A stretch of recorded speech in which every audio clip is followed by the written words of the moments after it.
The morning it happened started like any other quiet Sunday on my property. The kind of peaceful countryside morning where the only sound you hear is wind brushing past wooden fences and the distant hum of tractors coming to life across open fields. But that calm didn't last long, because when I walked toward my barn to get my equipment ready for the day, I suddenly froze in place as my eyes locked onto something that absolutely did not belong there. Parked directly in front of my barn door like it owned the land itself was a sleek black Bentley, polished so perfectly it reflected the sunrise like a mirror, positioned with such precision that my massive sliding barn doors couldn't even open an inch. And for a moment, I honestly thought maybe someone had made a mistake or their GPS had gone haywire. But deep down, I already knew exactly who it was, because this wasn't the first time my neighbor had decided my property lines were more of a suggestion than an actual boundary. And right on cue, I heard the unmistakable click of high heels against gravel before seeing her step out from behind the luxury car with oversized sunglasses and a smug smile that could only belong to the self-appointed ruler of the neighborhood HOA, who had spent the last year turning minor disagreements into full-blown power struggles. She folded her arms confidently and informed me that my barn was an eyesore and that she had decided to park there temporarily until I agreed to repaint it in a color approved by the HOA board, as if she had the authority to hold my property hostage just because she didn't like the rustic look of aged wood. And when I told her calmly that she was blocking my access to equipment that I needed for work and asked her politely to move the car, she simply laughed and said maybe I should have read the community aesthetic guidelines more carefully before building something so offensively agricultural, which made absolutely no sense considering we were literally living in a rural farming community where barns weren't just common but necessary. But reasoning with someone who treated bylaws like a personal weapon was clearly going nowhere, because instead of moving her car, she walked away toward her house, leaving the Bentley exactly where it was, gleaming under the morning sun like a challenge. And as the hours passed, my patience started to wear thinner with every minute of work I couldn't do because of a vehicle that had no business being on my land in the first place. I tried calling, knocking on her door, even leaving a note asking her to move it before things escalated, but there was no response whatsoever, just silence and the silent presence of a luxury sedan acting as a blockade between me and my livelihood. Eventually, I contacted the HOA board, expecting some level of intervention, but instead I was told that since the vehicle wasn't technically causing permanent damage, it wasn't considered an emergency matter, which was the moment I realized that this wasn't just about a parked car anymore. It was about control, about someone trying to prove that they could dictate what happened even beyond their own property line.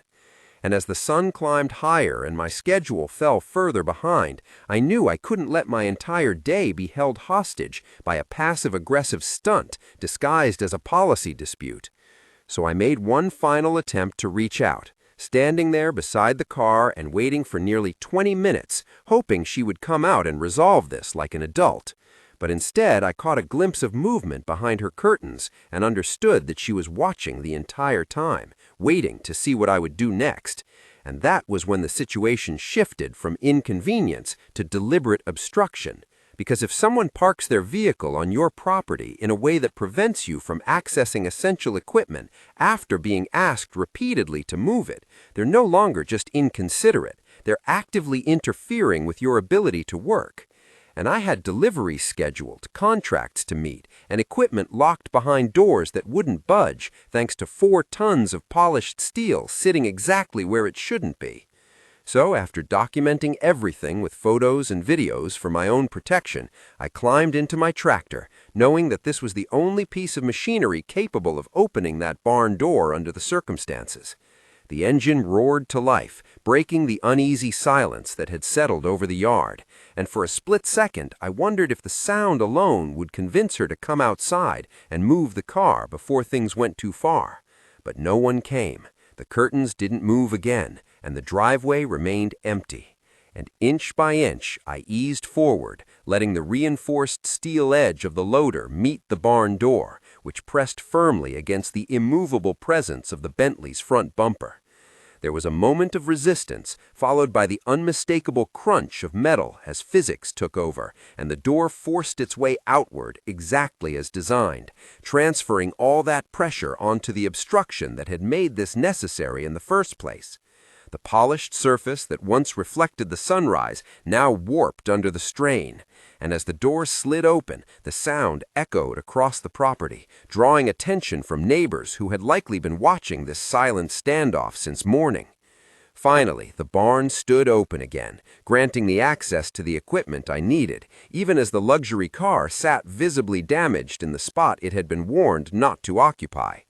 And within minutes my neighbor stormed out in a panic, demanding to know what I had done to her vehicle, as if the outcome hadn't been entirely predictable from the moment she chose to block a working barn door with it.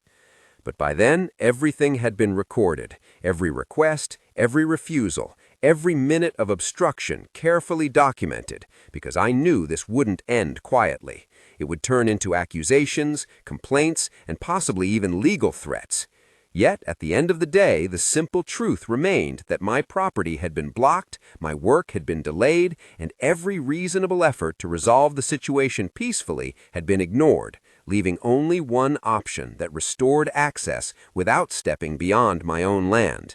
And as the reality of the situation settled in, the once confident smile behind those oversized sunglasses had completely vanished, replaced by the sudden understanding that actions have consequences, especially when they involve parking a Bentley where a barn door needs to open.